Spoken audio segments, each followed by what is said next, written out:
Alright guys, welcome back to the Reflecting Pool with myself and these two nerds. What's up, bitches? That guy and LJ.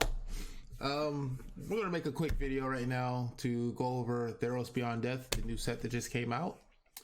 We're gonna discuss some cards, if we think there needs to be some bans, and what cards we're gonna be testing out here in the near future.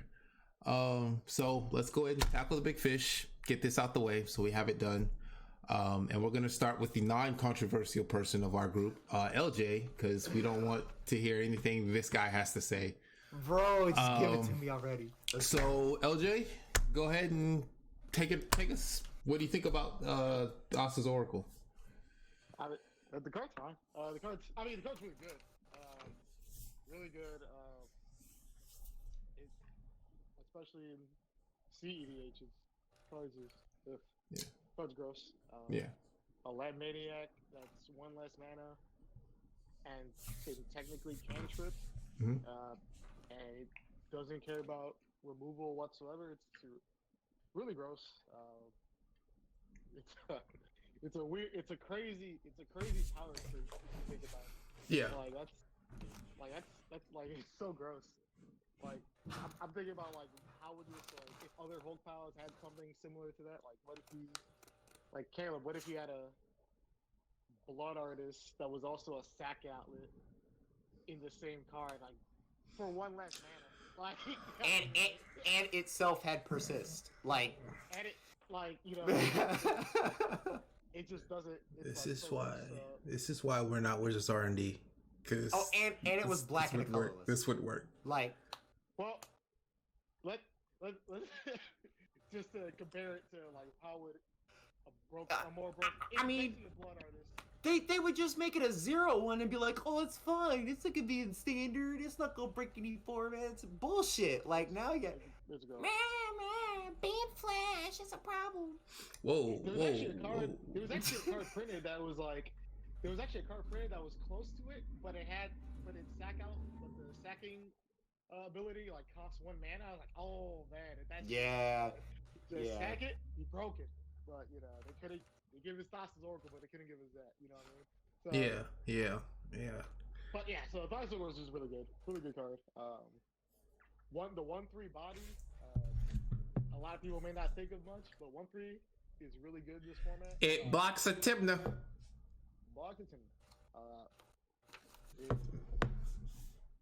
I mean, I don't know about these days. These days, blocking Timna, if you're not blocking Timna, I don't know what the fuck you're doing.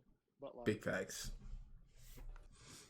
I'm more of the I need to block the Gila these days, but More like block this Occam adversary.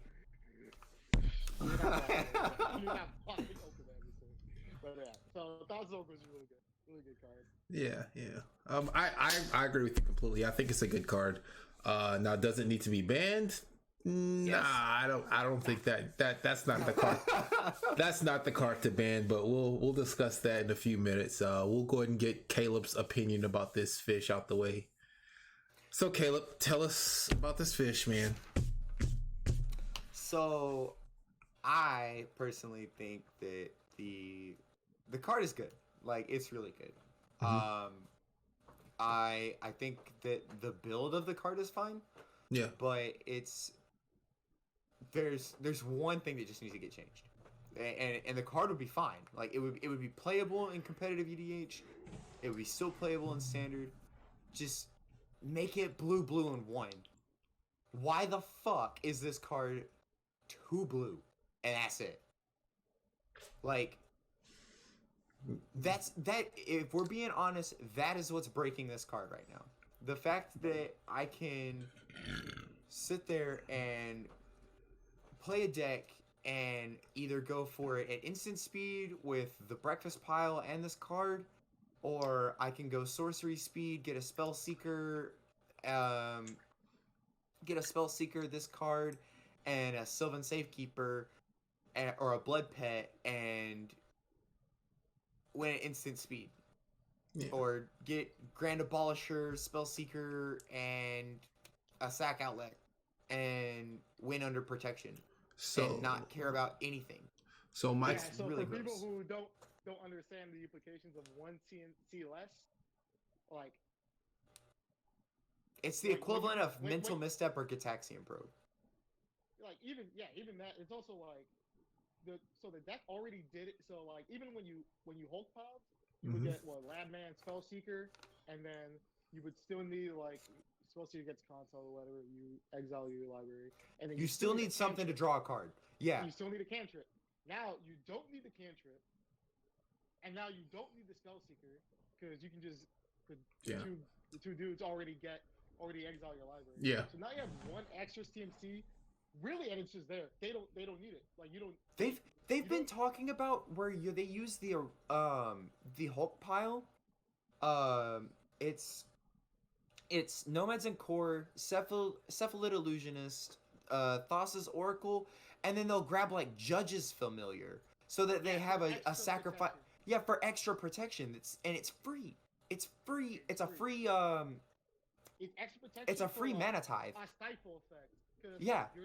You can't kill the Thassa's Oracle in response because it doesn't matter. The trigger's still on the stack. You're not killing any of the Encores because they'll just in response move the library out. So it's gas. It's really gross. Yeah.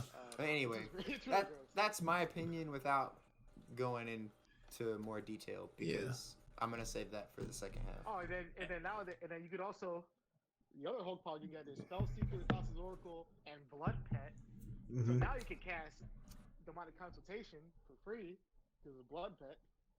Yeah. Cantrip's already there. Yeah. So this is pretty good, pretty gross. Really gross card. Yeah. Itself is fine. I think the card is okay. I think the card's fine too, man. I think this movement, I guess you could call it, to basically ban this card that just came out is really, it's not really necessary. I think if we ban anything, we should ban Flash. That's the card that needs to go. And I know this guy under me is going to have a whole list of things I'm about to say about it. And I used to play Flash. I was on the Flash bandwagon. It's a good card, but it just enables too much. And I'm going to get into the whole thing about Flash and Hulk. Why you ban Flash over Hulk? Because Hulk is a casual card. In its sense, it's a casual card. People in casual play that card. They don't get explosive stuff like a DMV pile or a Oracle and Spellseeker. They get cute things like, I don't know, a Derevi or some random card that they had. Seaboard Muse off of my exactly. Yeah, a Seaboard Muse. Like okay, and cool. A Birds of Paradise. So Free mana. basically, they kill their Hulk a number of ways, or they reanimate it first. So they have 7 mana to cast it. Then they kill it, and then they get a Seaboard Muse when you could have just played the Seaboard Muse in the first place. It's a completely casual card. But what breaks it is being able to do that on turn 2, turn 1, turn 0.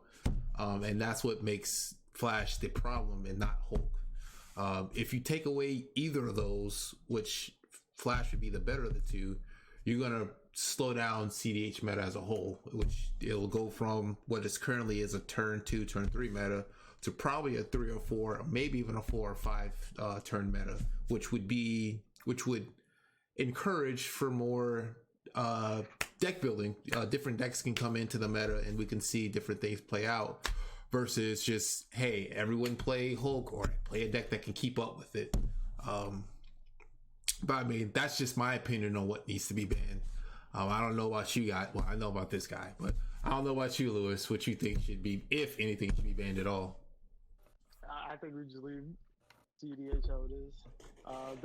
I'm more of the no bans, just unbans. Yeah. Freely evolved.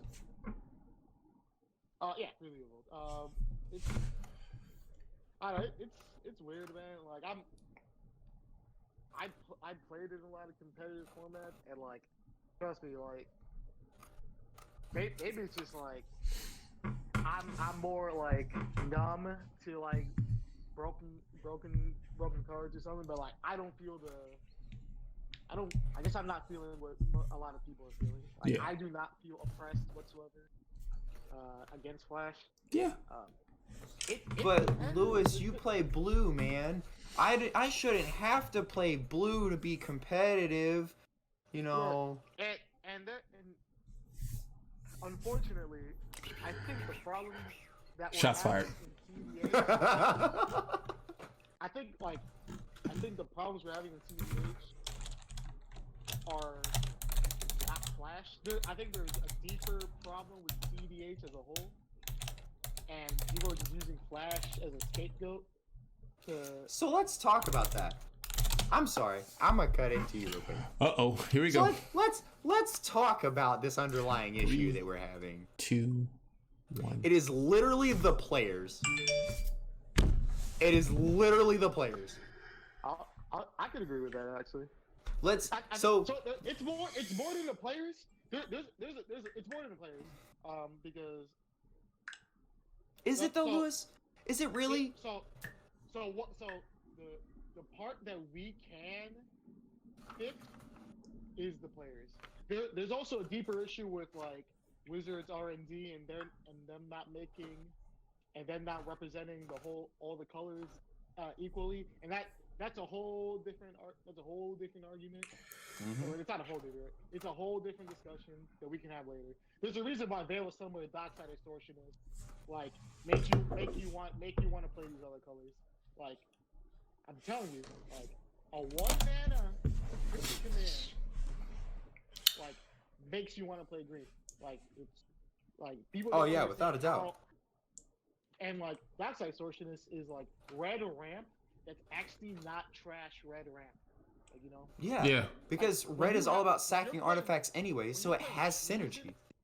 When you're playing a 4 mana, 8/3 life, make all the red mana you possibly can until you're dead. Yeah. And that's like really good. In some There's a problem. There's a whole problem. And I'm not saying nothing wrong about Treasonous Ogre. Really good card. It's a perfect example. When Red needed Red didn't even know it needed Dockside Extortion. Until it got Dockside. Yeah. Let me tell you. Yeah, big facts.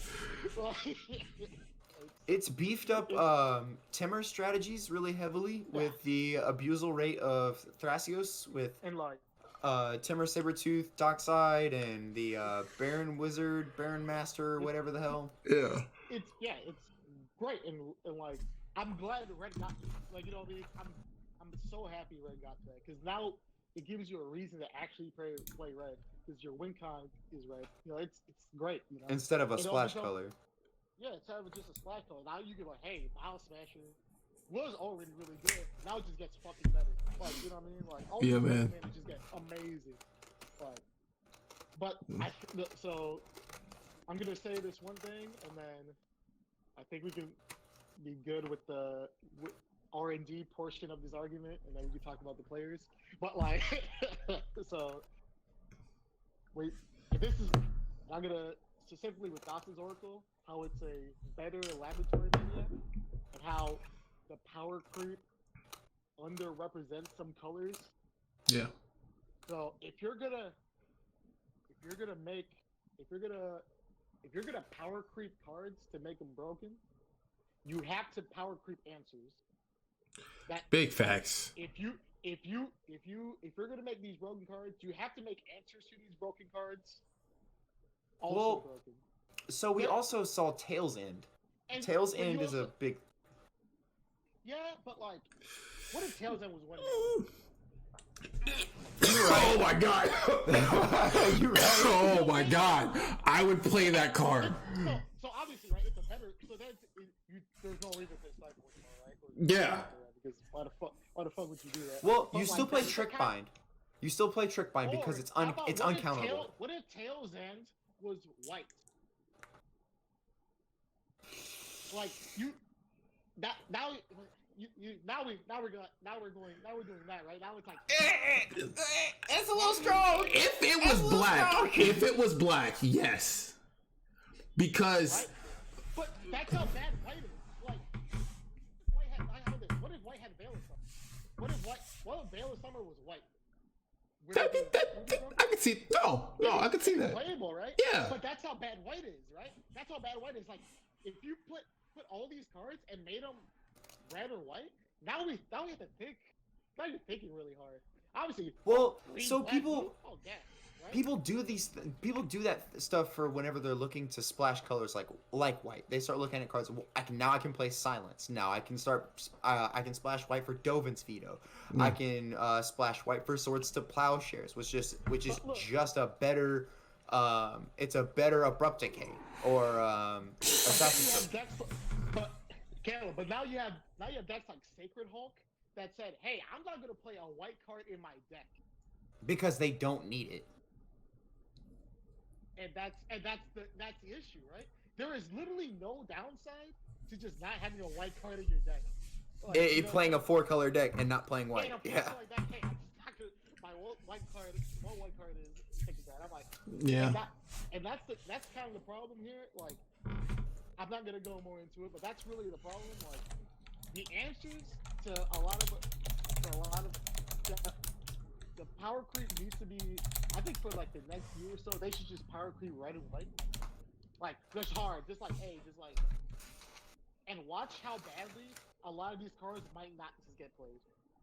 Broken cards probably, but may or may not just get played.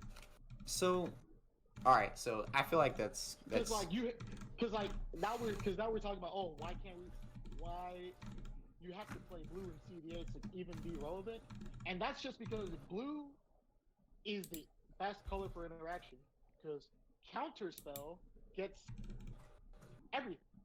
Mm-hmm. No, it doesn't get vexing, Shusher. It doesn't. Okay, cool. You know what does? So, Urtai's meddling. This man's been waiting to say that shit. But no, am I wrong though? So Caleb, but that's what red needs, right? It needs a vexing switcher effect to even consider stand up, yeah. Yeah.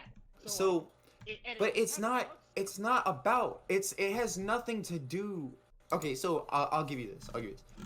It has a lot to do with red and white being heavily underrepresented. Mm-hmm. Yeah, there's been a lot of communication, especially if you look at the color statistics, because we were talking about this at the LGS not too long ago. The most powerful color in Magic the Gathering is in fact green. Yeah, big facts. The second strongest color in Magic the Gathering is blue. Or no, it's black. I'm sorry. It is black. It is black. And then the third strongest, black is like, if green is here, black is like right here. And then blue is like right here. And then red and white are like, wait, wait.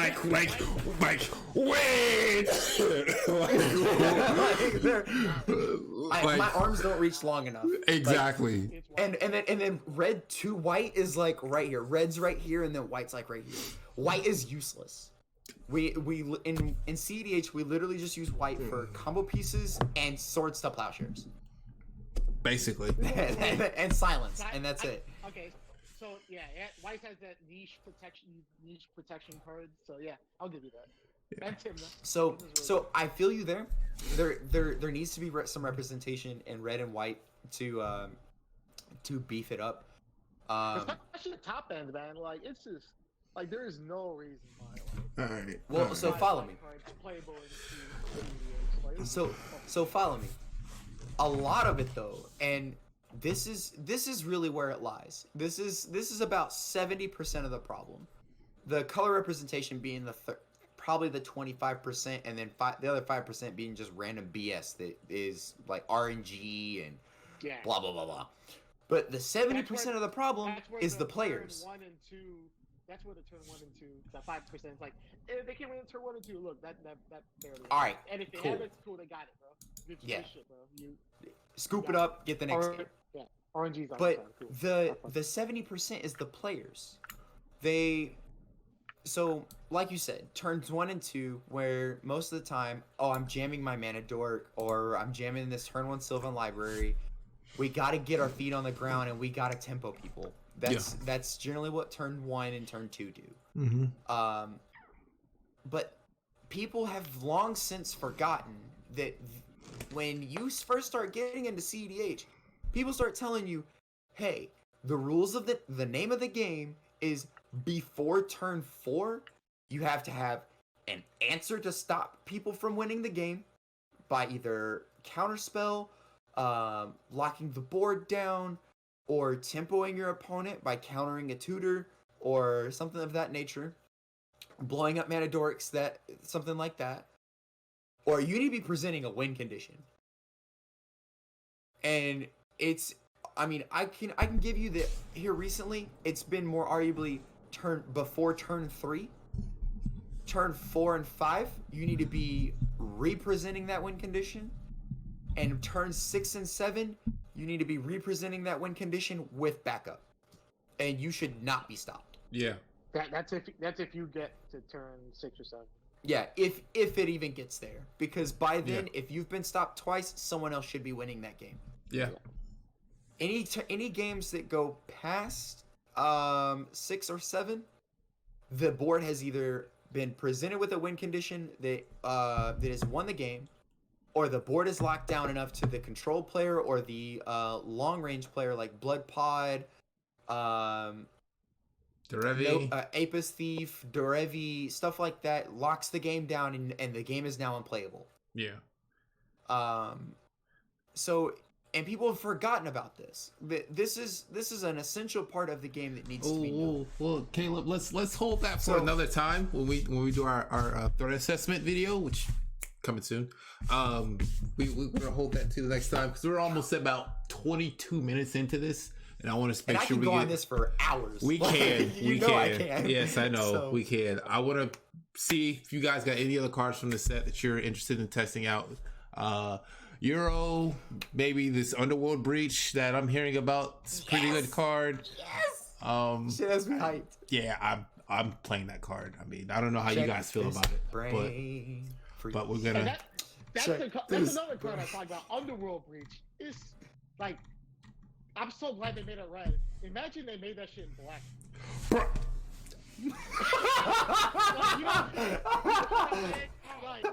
Nah, man, it's 100% live. It's like, but yeah, bro, like, I'm so glad they made that red. Like, thank you for making a good red card like that. Like, so good. If anybody from anybody from Frontline ever knew me before I really got into competitive Commander, they would know I hated red. This card makes me love red. It's one card. Just says, hey. Don't even lie. It was sneak attack. Don't even lie. Well, I mean, I liked red, but did I really like love it the way I do now? This Underworld Breach, like this card is like the best card I've ever seen in a red. So I mean, I'm just saying. But I mean, sneak attack still number 1, best red card. Yeah, man. That's the kind of thing I keep alluding to. Like, thank you for making this card red. Like, oh my god, like red. I didn't know red needed that kind of thing. It probably didn't, but like, shit, man. And then on top of that, you got Dockside Extortionist. So like, it's so great. It's great, man. Like, no. Still, and people are still like thinking about, man, maybe I'll play red. Hold on. I just thought about something. You could How go. You can sack Dockside Extortionist, recast it with the treasures. 3 mana. It goes in. Oh my god! Yo, that's crazy. Yo, But see. Listen. We're already on the LED plan though, and the LED plan is 1 mana, sir. 1 mana. Yo, And it doesn't require anything on your opponent's shit. Oh my god! Yo, my mind right now. Can I handle that? That's crazy. We got some modifications to make to this deck. Y'all should really check on this deck list that's coming from Black. So y'all should check this deck list that's coming off. It's straight off the fire. Y'all check out our stream. Y'all check out our stream so you can see the spicy deck list that Black is playing. Twitch.tv/The Reflecting Pool. We stream Saturdays at 8 and Tuesdays at 6 in literally 15 minutes. We probably should just wrap this up here. Central Standard Time.